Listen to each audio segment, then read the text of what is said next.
Welcome to Design Downtime, the podcast where we celebrate the joys of living a balanced creative life. I'm your host, Guy Siegel, a design director in Toronto, Canada, and I invite you to join me on this journey as we redefine what it means to be a successful design professional. Let's break free from the shackles of hustle culture and embrace the full spectrum of human experience, because life is too precious to be spent only in pursuit of productivity. Today, I'm delighted to be talking with Noelle Lansford. Noelle is a digital product designer and design systems enthusiast.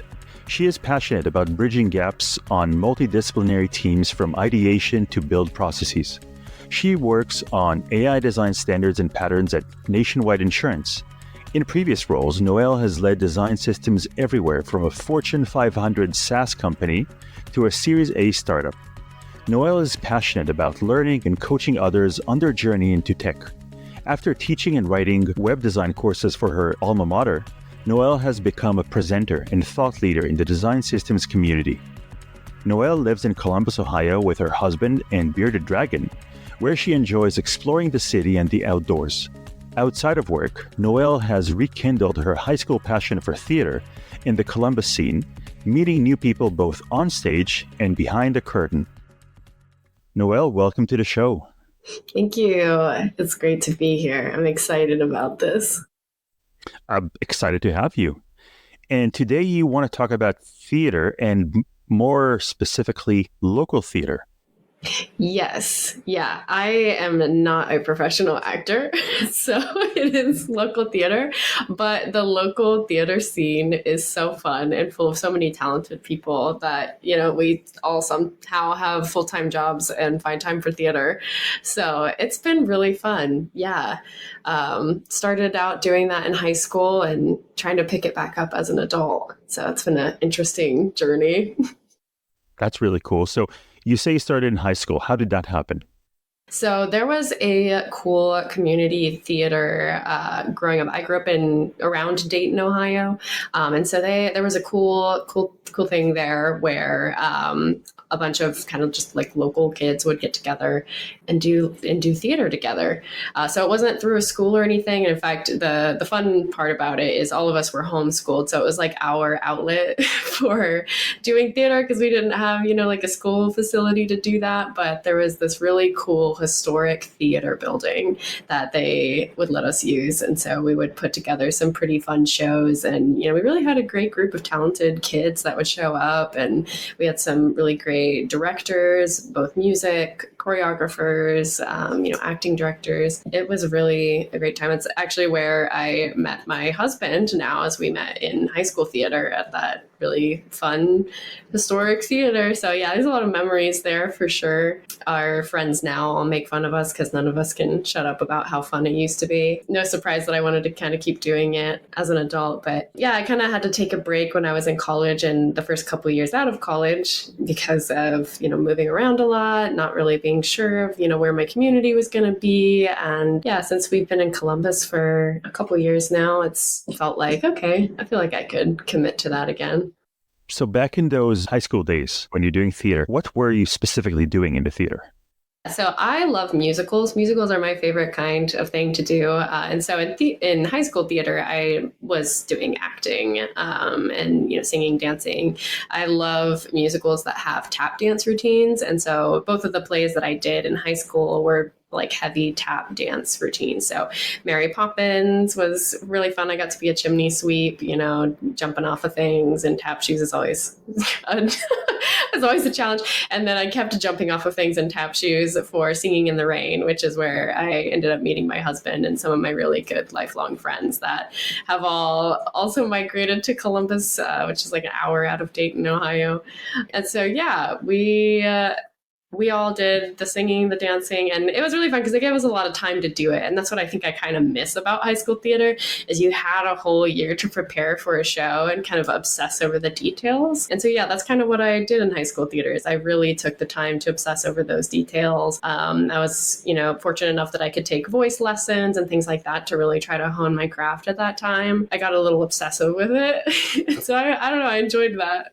That's awesome. What were some of the memorable productions you put on back then?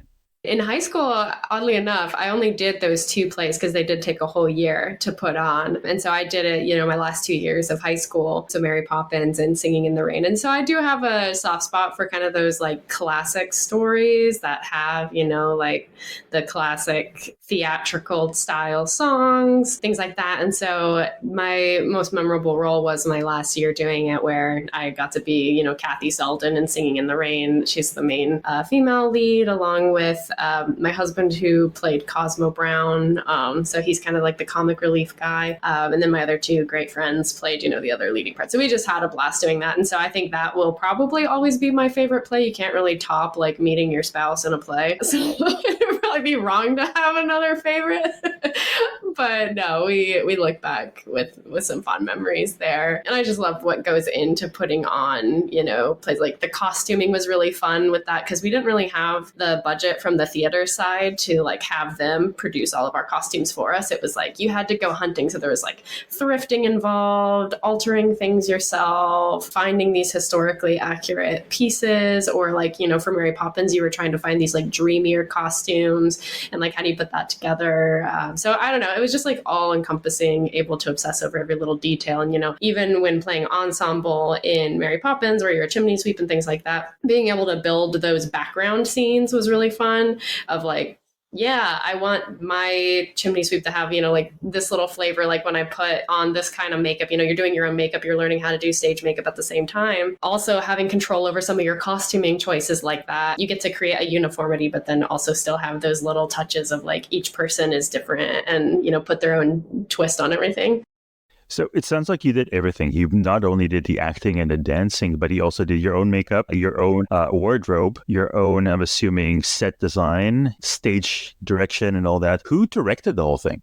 There's a family that started the theater. The mom that started it really wanted to find an opportunity for her daughter to do theater. And this was, before I had joined it. And so she had founded that theater just to give homeschool kids that outlet to explore theater. Since, the public school kids had it, we're all like looking over the fence like, oh man, I want to do theater. But yeah, so she started it as a kind of an outlet for her daughter. And I honestly don't know what her background was. She was just really good at directing. And then her daughter grew up and took over the directing because her daughter loved it so much and was just like, I want to see this keep going. So she kind of took ownership of it. But both the mother and the daughter were still very involved. The mother ended up kind of conducting the orchestra. We had a live band too, which was really fun, like a full thing. Yeah, it was just put on by people in the community that, really had this affinity for local theater. And there's a lot of stuff that goes into it with the, that specific theater that it started in. There's just so much like history in that building and things like that. Now I know they've moved since then and since I've graduated, but I know that there is still that little soft spot in there for the old wooden seats, and it's all slanted, so they'd always have us at some point enter in the aisles and things like that, and in your tap shoes on the tile floor, you try not to slide down the down the incline there. I don't know, it's just something about that time and everybody being involved. It was really, there's a lot of sentiment there, even just in the community itself. People remember it, like still people in that area that'll come up to me and talk to me about the shows that I was in. I remember that, like people would show up, and it was special for everyone. So in high school, you said each year was one production that you were focusing on. How many actual shows did you put on? So for me, I just did two because I joined kind of late in high school. It was just my last 2 years.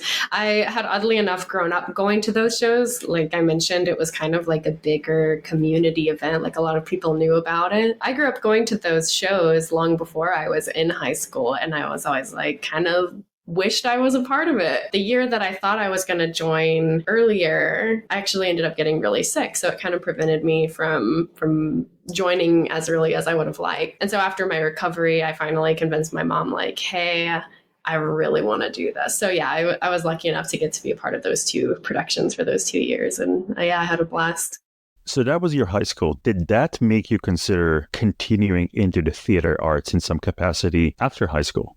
Absolutely. I really thought about going to school for theater for college. I was in between design and theater, and I wasn't really necessarily outstanding at being in theater. I was able to like land a main role and things like that, but in the grand scheme of like how competitive professional theater is, I kind of thought to myself like, yeah, and it's funny too because design can be competitive. So I was just looking at these two things, like which one is the more practical choice, because that's the way that my brain works. So that's how I kind of narrowed it down. I was like, I think I can do design, and then there's the whole story of how I got into design. But yeah, I was convinced I wanted to keep a theater minor, and I was like, oh yeah, I could do that. So I actually started getting a theater minor in college, and I was continuing my voice lessons through college and was doing college choir, things like that. Took some acting classes at the college level. But I was finding that in order for me to, afford to do the things that I needed to do, I wasn't going to be able to commit to the show times. Like to be a theater, like it is every single night, and on top of me in college having like around 4 jobs. And so, yeah, I ended up dropping the theater minor as well. But so, yeah, I never did a college level production, which is kind of crazy to me because I really thought that I wanted to do that. I went to almost all the shows that were put on in my school. I would like usher and things like that. I was a part of some theater student projects. So that was kind of my outlet. Was there were broadcasting majors that had to do like video projects, and there were theater majors that had to do directing projects. And so that was kind of my out in college, was participating in those student-led activities where they just were like, hey, we need an actor real quick. And I'd be like, okay, cool. I'll be in your, student commercial or whatever. So I think there's still like, or at least last year, I heard somebody said my face is still playing in like a broadcasting class from a student project or something. But that was kind of fun to be encapsulated in that way. But yeah, I kind of had to let that go. And that was pretty disappointing for me. So when is the next time you're going back to the theater?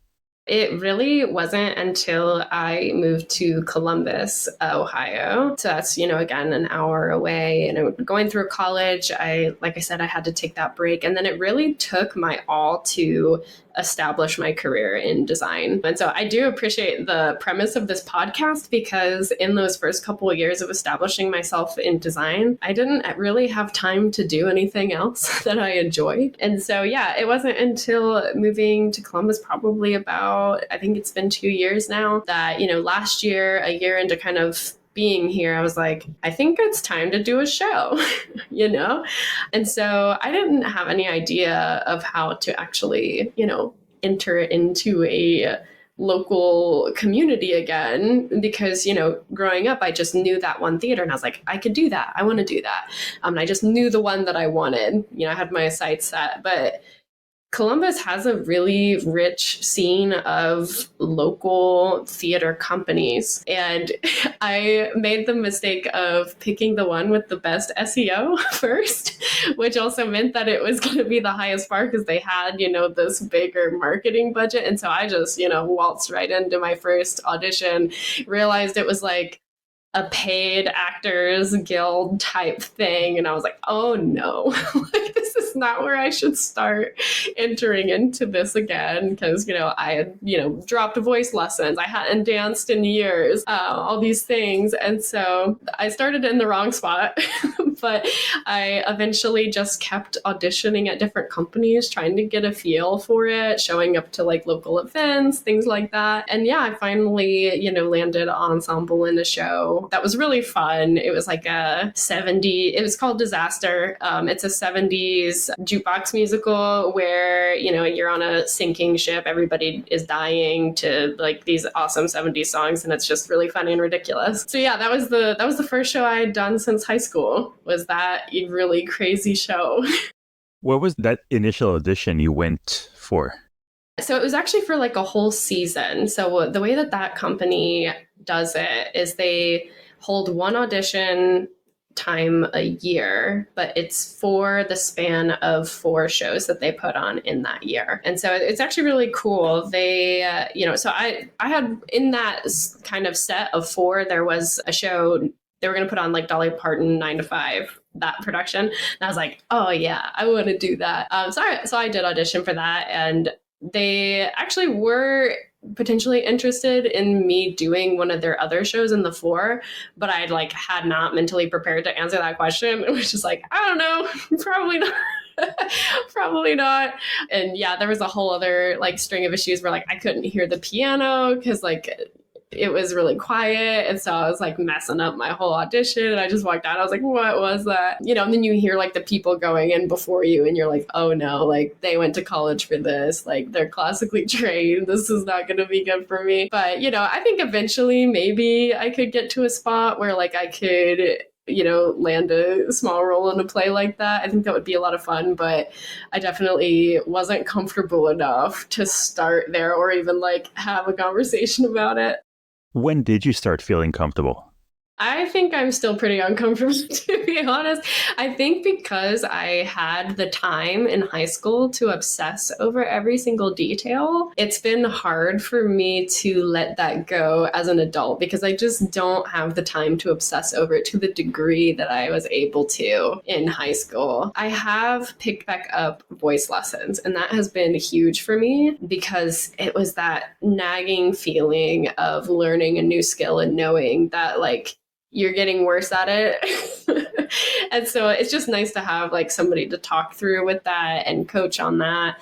I'm also picking back up some dance lessons, which I actually never did before. All of the dance that I have is from choreography and from recreational dance.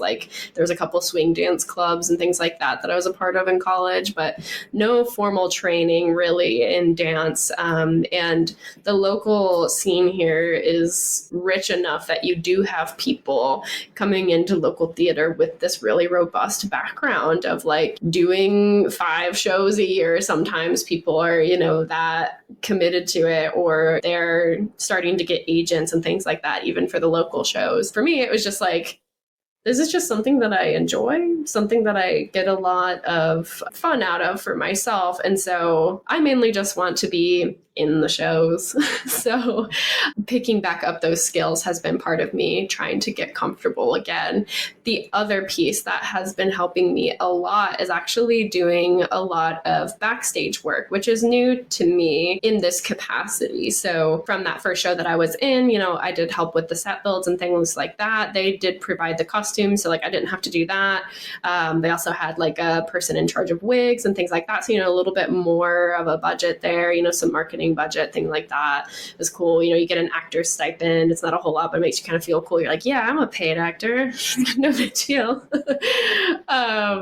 But yeah, after that initial show, I was invited to be an assistant stage manager for another show in that same company. And so I did that. And that was really helpful for me to just understand where how people organize shows, right? And what people expect kind of at this level of one big difference was we always practiced in the theater that we were going to perform in. That was kind of what we did in high school. We just had that theater, but learning how to take a show from a practice space into the theater space and how you make transitions like that, how you do these scene transitions, and how you kind of do some choreography backstage on getting people in the right spaces at the right time. That's been really helpful for me to feel confident as an actor and walking into auditions to just fundamentally know how that operates. Where do you enjoy being more? Is it on stage or behind the scenes? I like both a lot for different reasons. And kind of what I've come to the conclusion of for myself is it really depends on where I put my mentality at the beginning of a show. If I walked in and was I really want to be on stage, I probably wouldn't enjoy the backstage of that show very much. But if I walked into that show being I want to be backstage on this show, I'm not going to be thinking about, I wish I was on the stage, in the show. So yeah, I've kind of made a rule for myself of if I audition for something, I probably won't do backstage. But, if I do backstage, I'm not going to audition either. So it's kind of a split thing for me. I do love just wearing a headset, rocking curtain, rocking the scene changes, things like that. It's a lot of fun helping people with the quick changes and things like that. There's a lot of fun on both sides, right? Like it's fun being the person doing a 2-second quick change. It's also fun helping the person get there and like feel like, you get to watch all the explosive things happen backstage and then the calm that's in the scene. And there's a fun in kind of facilitating all of that. What has been the biggest challenge for you so far, or the scariest thing you had to do? That's a good question. There's always like a sketchy piece of set, no matter which play that I've been in. Like, there's always one piece of set that you're like, is that going to fall on someone? And that's part of my job as backstage, is making sure that all the actors are safe. But like this last show that I was a part of backstage, there was this rickety ladder, and like I was just always holding my breath because there was an actor that like had to climb to the top of it several scenes, and it would just like, and I would do things in between shows, like to make sure that it was more stable, like I would go back through and reinforce all of our set pieces. But yeah, there's always just those couple things that just like make you hold your breath, which is funny to me because as an actor, I tend to be reckless with set pieces like that, where I'm like, I'm invincible. I'm not going to die if I stand on this. But as somebody that's watching it happen backstage, I'm like, don't I? So there's like things like that are scary. But I think like on another level, what's been scary for me is just like not being perfect at things that I do. Like that's just a problem that I have within design and with theater, is I really care about creating experiences for people. That's probably why I thought about doing theater and why I also really enjoy, the work that I do professionally. And I care a lot about if that experience doesn't go exactly the way that I want it to. And I think the scariest thing for me is just like, and the thrill of it really is, it's okay because people are just going to have the experience that they're going to have. Like there's no pushing back the launch date. The show just happens. It's going to be what it is. And so I think there's some scariness in that, but also like a lot of freedom and fun and excitement in that. Theater was what brought you and your husband together back in high school. Yeah. Is your husband still involved in theater with you now? So the first show that I did after high school, that 70s show that was, crazy, I convinced him to be in it, but he actually never auditioned for it. So what happened was like we had some, like I got cast in the show, and then we had a couple male ensemble members drop out of the show, and they were like, we really need somebody, like, does anybody know anybody that can, sing and dance even like a little bit, like they were kind of panicking. And I was like, I know a guy, let me see if he'll do it.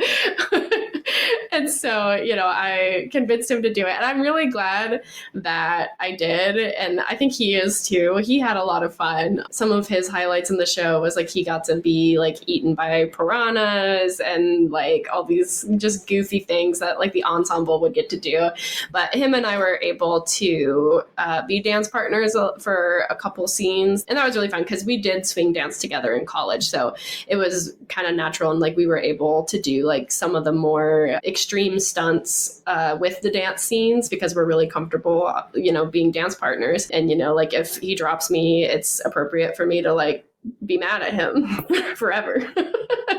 and so we had a lot of fun kind of picking that back up and like remembering like, oh yeah, this is fun. This is like, kind of like when we were in high school. And it's always fun because like, yeah, like I got to do his stage makeup for the show and things like that just make it like a little bit more fun. And luckily everybody there was like super supportive of it. And they were, really excited that a husband-wife duo was there. And so, yeah, it just made it a lot more fun. And honestly, it made me a lot more comfortable trying it out again because I knew I had somebody that knew where I was coming from there with me for the first show. And it just made it more fun, more special. So I'm assuming that you also go and watch other theater companies and other productions. Yeah, and I'm really bad at watching other shows. I do because like I know the people that are in it now, and I'm like, oh, I want to go see so and so in this show. But I don't really like look for titles of shows. Like a lot of people that I perform with or work backstage with, they're like, oh my gosh, I could rattle off 20 shows right now that I want to go see because it's my favorite show, and I'm just like, I don't really like. I love being in theater, but I don't like watch it when I'm not in it. It's kind of that thing where it's like I'm obsessed with it when it's right in front of my face. But otherwise, it's like, yeah, like I don't spend, all my time kind of like watching Broadway shows and like knowing what they are. But when my friends are in them, I'm like, oh, I want to go see them and then that. And then I'll, get exposed to more shows that way. But yeah, it is funny. I'm not out here trying to just like consume all the shows that are playing.